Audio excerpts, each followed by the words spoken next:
Welcome to another epic video, guys. I am your host, Driveway Demons, and I've got something very critical that I want to talk to you about, which is 5 things that a new or amateur motorcycle rider is going to overlook with the purchase of their very first bike. Now, a lot of you squitters out there are people who are just premature, ready to lash out at the world, run off and ride their motorcycle like a bat out of hell, are probably not going to listen to anything I have to say. However, there is a lot of you out there that are willing to soak up knowledge and learn from somebody else and try to figure out the best way to protect their investment and their safety. And for those of you, I applaud. If you're ready to jump in right now, straddle up and let's go. I got a lot of advice I want to give you guys to help you out on your venture with your very first motorcycle. And it wouldn't surprise me if by this time most squids are working their way towards the exit door. But stick around, squitters. I got something for you too.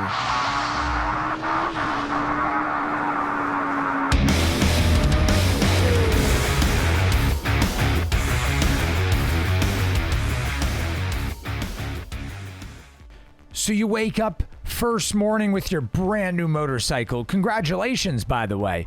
You open up the garage door, walk inside, sit on that bad boy, get ready to fire her up. The entire day is waiting for you. You're just ready to show everybody why you chose this bike. You are ready to squid right out, burn out, hitting the rev limiter, breaking speed laws everywhere you go, blowing through stop signs, letting the wind blow freely in your hair and showing all the ladies why you're the greatest dude in the town and why all the other guys wish they were you. Except you're forgetting one very important thing. If you don't break in your engine properly, you're going to be spending most of your time at a mechanic shop or the side of the road, where the only people that are going to be impressed by you is the shop in which is fixing your vehicle, because they're making a living off of you and you alone. And you're not going to be very impressed with yourself either, because all your money is going to be going to repairing the damages on your engine. If you don't want to be that kind of guy, I highly suggest watching the rest of this video and learning how to break in your motorcycle properly. First, 0 to 400 miles. Very important on this one, guys. When you are first driving your motorcycle, you have got to keep the RPMs below 4,000. It doesn't mean that you really can't jump up to around 4,500 or even 5,000 here or there, but keep it sparingly, as you really don't want to venture too far from the recommended limits. There's a reason why manufacturers have these in place, and there's a lot of conspiracy theories out there, but you know what? The simplest one to believe is actually the truth, and that is they want you to break the engine in properly because the rings have not seated in the journals inside of the cylinder. There is a cross-hatching pattern inside of these cylinders, and the rings must use friction against the cylinder, up and down motion, to seat properly. I know you guys want to go above 45 miles per hour, but it's going to be very hard to do that, considering you got to keep the RPM below 4,500 most of the time. It's only for the first 400 miles. You're going to be getting used to the bike anyway, so I highly suggest following the manufacturer's recommendations. Number 2, between 400 and 600 miles, you can now take the RPM up to 6,000.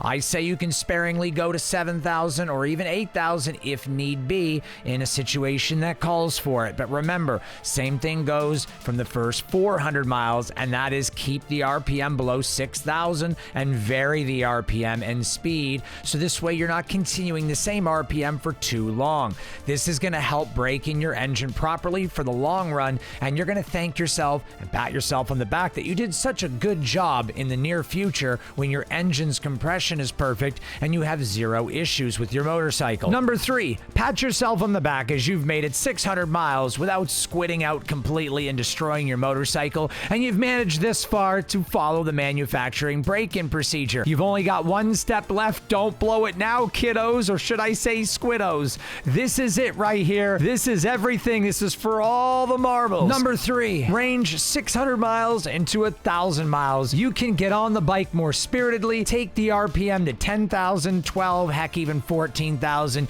You can take it to damn near red line once in a while. Don't make it a habit though, squiddo kiddos. Take it easy. Don't be smashing on it, hitting the red line at every single red light. It just means once in a while, okay? Be sure to vary the RPM. Yet again, do not keep your RPM steady at the same speed or your engine speed the same all the time. You got to still vary those RPMs. You're just going to be able to drive the motorcycle a little bit more spiritedly at this point in time. Once you reach 1,000 miles, you'll be able to celebrate. Trust me, it'll be worth it. Number 4, you reached 1,000 miles. Congratulations. You've done it. You've achieved the goal. You've broken your motorcycle. But what's next? Before you go hammering on this bike and destroying it, going down the drag strip or 100 miles an hour through stop signs and being a pure squid, trying to garner the attention of everybody, including law enforcement, I highly suggest you get an oil and filter change immediately. And for Pete's sake, don't use full synthetic oil on your first change. Wait at least 2 to 3 oil changes with conventional oil before you do that. Otherwise, all this break-in was for nothing. Fun fact, synthetic oil is up to 100 times more slick than conventional oil. And if you don't use conventional oil while breaking in your engine, the rings not only are going to be more slippery, they won't seat, which pretty much goes against the entire concept behind the word compression. Use conventional oil for your first few oil changes. Number 5, and this one is very important as well.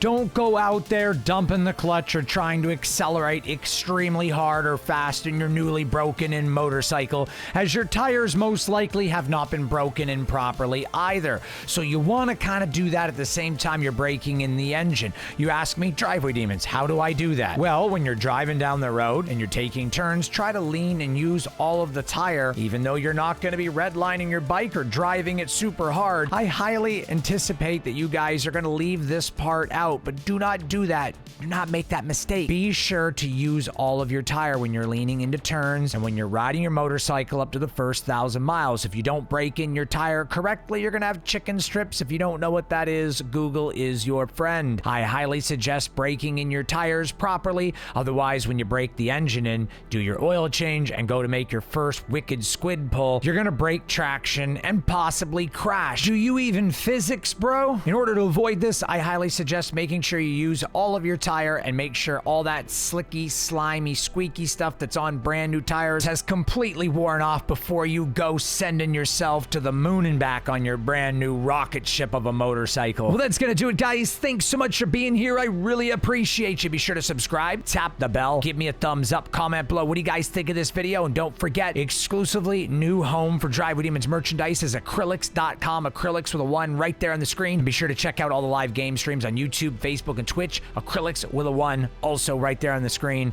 All socials are Acrylics with a 1. And you know what? You guys have made it to the end of another video. Yeah, I'm pretty shocked. I'm excited. You guys see that right there? Right there, I made a video just for you. Why are you still here? Click that video right there. Are you gonna click it? You gonna click it? Of course you're gonna click it. You're gonna click it. Come on, click, right there on the screen. Come on, click.